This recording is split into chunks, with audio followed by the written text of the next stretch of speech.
Hey, how's it going, guys? Mr. Boss for the win here, and in today's Grand Theft Auto 5 video, I'm going to be talking about how you, us, collectively, the player base of Grand Theft Auto Online, will ultimately decide how much more DLC we will get in Grand Theft Auto Online. Now, I know what you might be saying right now, like, what do you mean us, you know, how do we decide when and how much new content is going to be coming into the game? I know that sounds kind of silly and ridiculous, but the other day I read an article on GTA5cheats.com. I'll leave a link to it in the description, and I thought it was super interesting and really well done. So you should definitely check it out. We're going to be talking about it in this video today.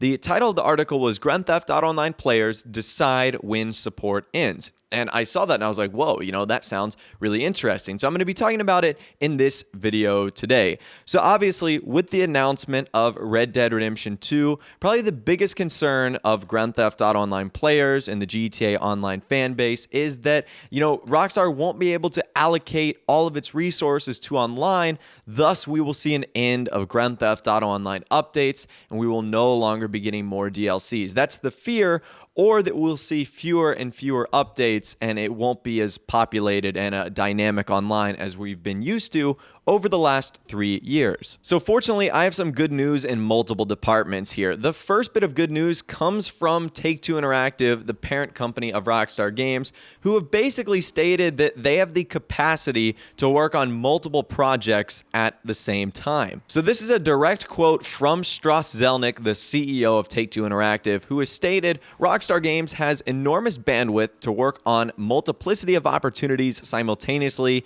and I think we can all be really proud of their abilities to do so and to delight customers while delivering experiences that critics resoundingly rate as perfect or very nearly perfect. So we have an enormous amount of confidence in that label and their performance, and we're incredibly excited about what is to come. So that is awesome. When your boss says that I have full confidence in this group or this team to work on multiple projects at once, that is a really strong statement right there. And basically what I got out of that is Rockstar can work on Red Dead Redemption 2 and develop updates for Grand Theft Auto Online at the same time. So that is extremely cool. So to me, that sounds really exciting, and that Rockstar can work and develop and, you know, launch Red Dead Redemption 2, but at the same time, also provide a ton of quality updates for Grand Theft Auto Online, which obviously you know I love. I've been playing Grand Theft Auto Online for a long, long time, but that is very, very awesome that the CEO of Take-Two Interactive, Strauss Zelnick, said that. So let's get on to what I really wanted to talk about in this article today,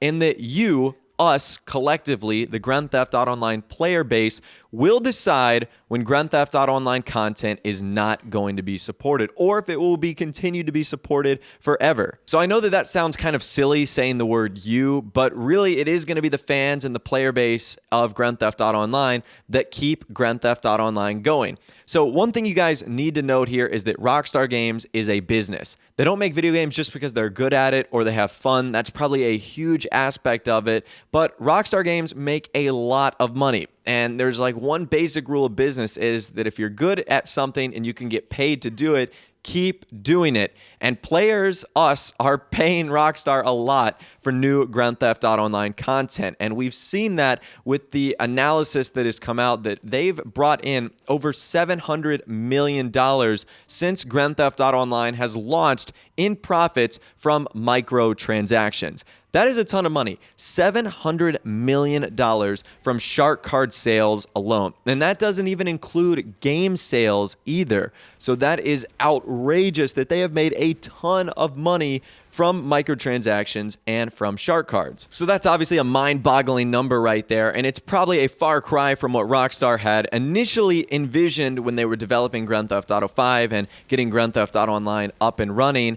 And I wonder if that's going to change the narrative of some recent rumors. You guys know recently there have been more rumors of a story mode expansion that is now more than likely kind of getting revamped and in the works. There was also the rumor that online updates were going to be ending in the spring of 2017. That looks to not be true anymore, and it seems like they could be developing even further into 2018, 2019, maybe even 2020 past the release of Red Dead Redemption 2. So that is amazing. Now, even though Strauss Zelnick, the CEO of Take-Two Interactive, said that at some time they would have to rest Grand Theft Auto Online, they would have to bring it to an end, I don't know if he would be able to turn down the massive amounts of money that online is generating his company year after year.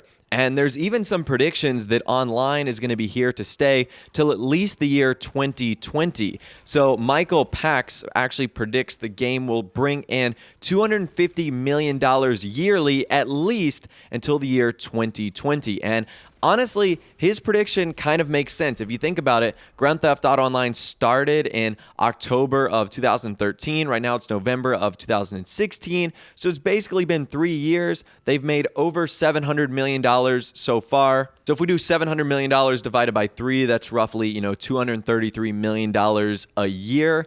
And I'm sure that's going to be growing, obviously, as items get more expensive and as DLCs become more, intricate and have more and more things for us to do. There's going to be the propensity for more players to buy shark cards, or at least in a way want to get money in online. So I could totally see that. And wouldn't that be insane? Because that would be 7 years after the initial launch of Grand Theft Auto Online. I mean, wouldn't it be something if Grand Theft Auto Online lasted all the way until the next Grand Theft Auto game, whether that's GTA 6 or the next installment in the franchise? I don't know, but that would just be totally ridiculous. And what's crazy is the last time Rockstar gave us a report on online, they said that they had about 8 million players logging in per week. And I don't know how much that is right now, but I would imagine with the recent DLCs, there's still a good number of those players that get on every day.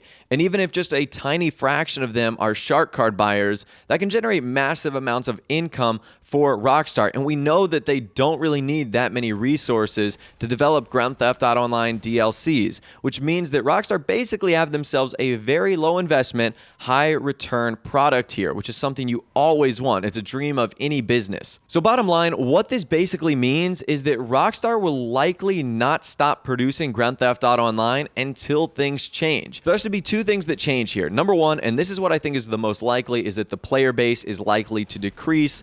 Obviously, the game has been out for over 3 years now. You're likely going to see fewer and fewer people on, but we obviously know that with DLCs, it spikes up and down, or few people buying shark cards so that it won't be profitable anymore. So if neither of those two things happen, you can bet that more Grand Theft Auto Online content is just going to be continually adding into the game. And basically what this means is that it falls to us, you guys, the players, to ultimately decide the future of Grand Theft Auto Online. Or more specifically, how long the future of Grand Theft Auto Online updates is going to be. Now, I want to be very clear here. I'm not telling you to go out and buy shark cards. In fact, that is the exact opposite of what I want this video to be.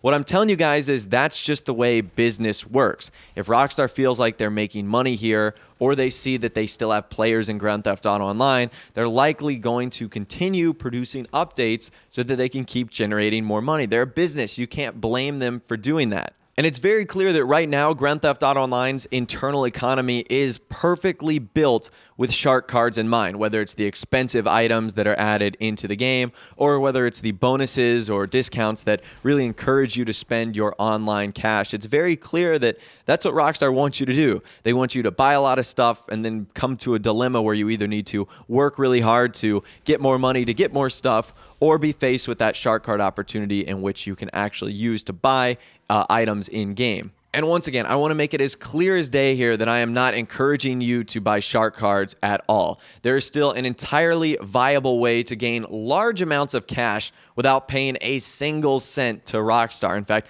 I know tons of people that have never bought shark cards in online and have millions of dollars, 20, 30, 35 million dollars, and they're doing just fine. It really just all depends on how much time you can invest into the game, which is why I think that whether route you want to take, whether it's shark cards or grinding, I'm fine with it. And probably one of the biggest reasons why Grand Theft Auto Online can essentially go on as long as Rockstar wants it to is because there is no end game. There's no scenario where your character is done doing miscellaneous criminal activities. Heists are not the end games. The CEO work doesn't mean that a game is over. The biker businesses do not mean the game is over. So Rockstar basically have an unlimited timeline in which they can add more popular content into Grand Theft Auto Online. So really, I'd love to hear from you guys in the comment section down below. What do you think about the article I've talked about today? Do you think it has some truth to it in it? Us, the player base, you guys, will ultimately determine how long Grand Theft Auto Online content is produced. And I think that that's really interesting because it's kind of like a power balance here. Rockstar have all the power because they're creating the updates, but ultimately it's up to us, the player base, to whether or not we want to get on and enjoy the game, and for some of us, buy shark cards and fund more and more updates. So I think it's really interesting. I'd love to hear from you guys in the comment section down below. Have you ever bought a shark card in Grand Theft Auto Online? What's your thoughts and opinions on this theory that we kind of talked about today? Let me know all your thoughts and more in the comment section down below. If you did go on to enjoy the video, though, a like rating would, of course, be awesome. And also, subscribe to my YouTube channel if you are new or you like daily GTA 5 videos like this. With all the way, guys, like I said, thanks so much for watching. Take care, and I'll see you guys in the next video.